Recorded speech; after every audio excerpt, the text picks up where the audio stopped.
Welcome to the Field Trip Training module. This module should help prepare you to take your dog on an outing away from the shelter. The first thing you want to consider is where you plan on taking the dog and what sort of challenges you might face while there. Some common triggers that a dog may be afraid of or excited by are things that make loud noises or move quickly, and especially people or things that do both, like children, cars, or skateboards.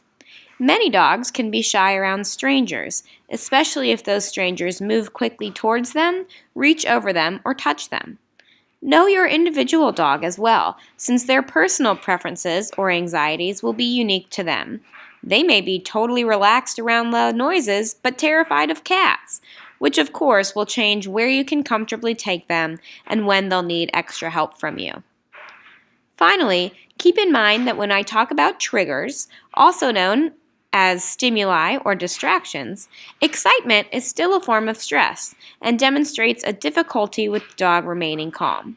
For example, whether they are barking at another dog because they are worried about other dogs and trying to make it go away, or because they are excited about other dogs and frustrated that they can't get to one, in both cases the dog is unable to relax or adequately cope when they see this other dog. In this way, anxiety and excitement are similar and very often occur together. So keep this in mind as we talk about triggers or stressors moving forward. One of the most useful pieces of dog body language to be able to recognize is stress signals. If you are a Canine Companions volunteer, you may already be familiar with some of these. Dogs give off many subtle signals to indicate when they are feeling a little worried. If you can spot these early warning signs, you can prevent the stress and the dog's reaction from escalating. If a dog growls and you move away, that prevents a bite.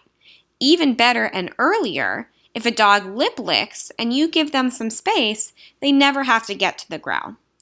Dogs will feel much more comfortable around you if they can trust you to listen to these quieter cues, and you'll have a much better sense of how dogs are feeling. Here are a few of the most common stress signals. Some of the more obvious fearful behaviors, such as cowering or crouching low to the ground, a tightly tucked tail, or even running away, should be easy to notice. Other, more subtle stress signals require you to be more observant, such as lip licking, avoiding eye contact, or suddenly being unable to take food. If a dog who usually loves to eat stops taking treats, take note, as that can be a strong indication that he is uncomfortable. Yawning, tongue flicks, also known as lip licking, and panting are all common stress signals that are frequently overlooked because they can be natural behaviors. Looking at the full context will help you identify the difference between stress signals and normal behavior. For example, if a dog is licking their lips moments after eating, panting after running around in the heat, or yawning just before they fall asleep, there's probably nothing to worry about, especially if the rest of their body language indicates relaxation. However, if any of these are happening out of context, you start seeing many at once, or there are other indicators of stressed body language, don't ignore it. If you walk into an air-conditioned vet office and all of a sudden your dog starts panting, it's a good bet that that is a stress signal. Trigger stacking is the concept that stress is cumulative. When multiple stressors occur close together in time, the effect of each is heightened by the ones before it. Think of the kind of day where nothing goes right. Your alarm doesn't go off, so you wake up in a panic and rush to work. As soon as you get there, you get yelled at for missing a meeting. After a long, stressful day at work, you get stuck in standstill traffic on the way home, and someone cuts you off, forcing you to slam on your brakes. When you finally get home, you walk into the kitchen and stub your toe, noticing as you limp away that your spouse left a huge pile of dirty dishes in the sink. They come to greet you, and you bite their head off, snapping at them about the dishes. Now, if all of those other things hadn't happened beforehand, you would not have reacted this way because of the dishes alone, and would have been able to brush them off. We have all experienced something like this, but often don't realize the same applies to our dogs. So, by the same logic, let's say your dog is a little bit stressed out because you have company over, which means lots of strangers in his space. He can cope with that level of stress, so his reaction is just to display some stress signals. But now, let's say you have all these people over for the 4th of July, so add a bunch of noisy fireworks into the mix, and now he's trying to keep his cool with the combination of strangers and loud noises.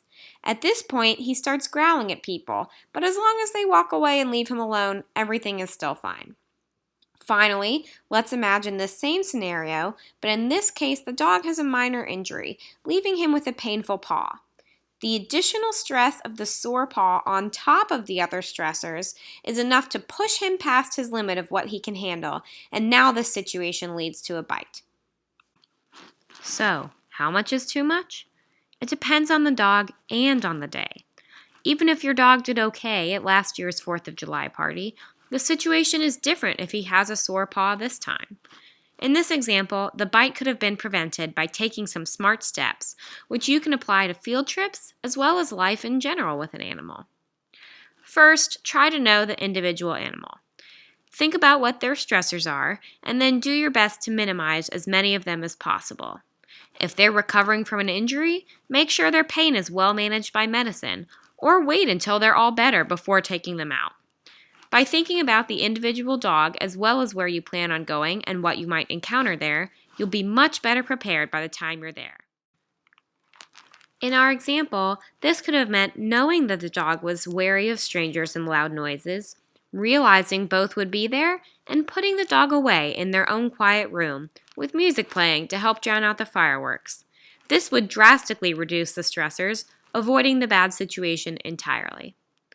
The next thing you can do is be able to recognize stress signals. This will help you identify as soon as the dog becomes stressed, allowing you to intervene on their behalf well before the situation escalates.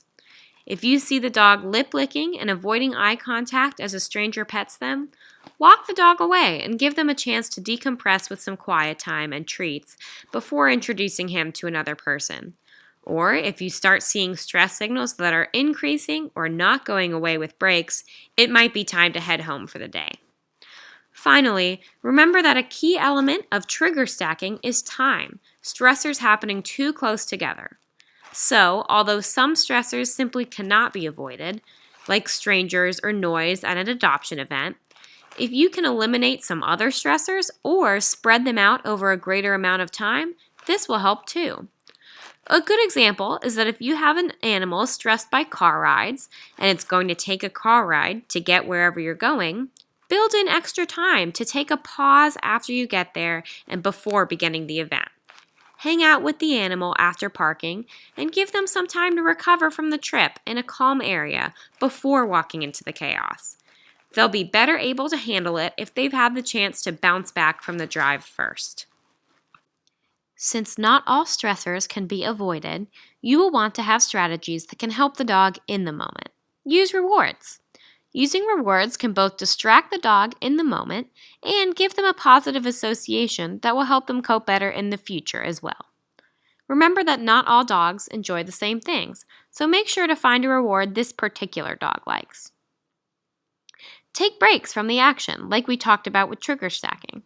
Find a quiet spot and take a few minutes for you both to relax before diving back in. Protect them. Dogs only have so many ways of expressing when they feel overwhelmed, most of which we don't like or consider bad behaviors, like jumping on people or barking. This means it's up to you to be their voice and protect them. Most people will not have taken this training and will not notice stress signals, so don't be afraid to speak up and intervene on your dog's behalf. Be polite, of course, but if someone is scaring or stressing out your dog, take the opportunity both to protect the dog and educate the person. You can say something positive and redirect them to a preferable behavior, like, "I'm so glad you want to say hi, since Elmer is a great dog. Sometimes he gets worried around new people. Why don't you give him this treat to help him feel more comfortable?" Great! Now I'll show you his trick, and you can give him the treat for it. This is a great way to keep the person engaged and involved while helping your dog to feel safe and be on their best behavior. If they trust you to protect them, they won't feel the need to jump all over this guy to get him to back off. Lastly, it's always better to keep things short and sweet.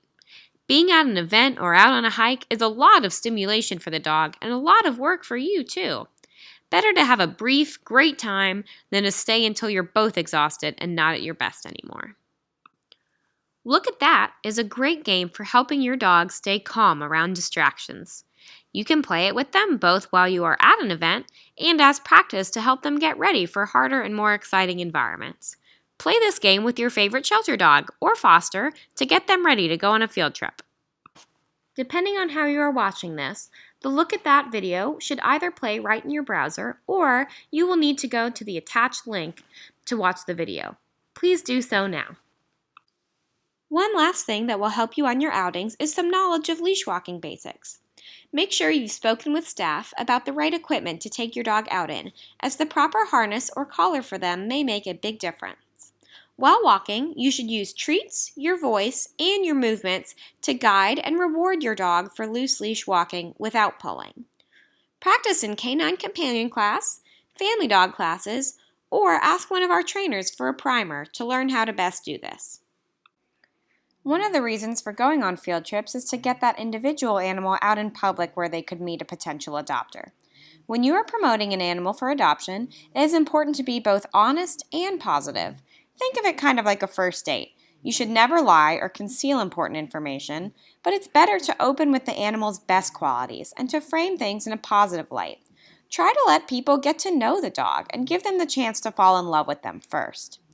Most people will not be seriously interested in adopting right away, so just keep things positive and upbeat. If someone is more seriously interested or has questions you don't know the answers to, direct them to staff. Our adoption counselors can handle the nitty-gritty details and will make sure any adopter is fully informed and a good match. Bear in mind that when you're at an event promoting an animal or otherwise volunteering for Paws Forever, you are representing the organization as a whole. Your words and actions reflect back on Paws Forever and influence people's perception of our organization, so you want to make extra sure that you remain respectful and considerate in your interactions with the public. When someone has a good experience talking to you, they will consider that a good experience with Paws Forever, which makes them more likely to come to us in the future or recommend us to others. At most events, the animal you bring probably won't find their adopter right then and there, but that's okay. Every single person you meet or who learns more about Paws Forever because you were there is a potential student, adopter, volunteer, donor, or friend of someone who is. Someone may see the dog you're walking and mention it to someone else who later comes to Paws Forever and adopts a dog. So please realize that what you are doing by increasing our awareness and partnerships within the community is incredibly valuable and will increase adoptions overall, regardless of whether one field trip results in an immediate adoption for your particular animal. After your outing together, you and the dog will both need some time to relax. After that, make sure to share a brief report with staff. We'll want to know any behavior notes such as how the dog did, what were the struggles, and what worked well with them. Please also share any photos or videos you got of the dog that we can use for adoption promotion. And of course, if you come across any interested adopters, let us know so we can get in touch. Field trips are a wonderful form of enrichment for our animals, as well as being a unique opportunity to promote them to potential adopters and raise awareness of Paws Forever in general. They can also help prepare dogs for post-adoption life out in the real world. Taking them on these field trips is invaluable and we hope fun, so thank you very much.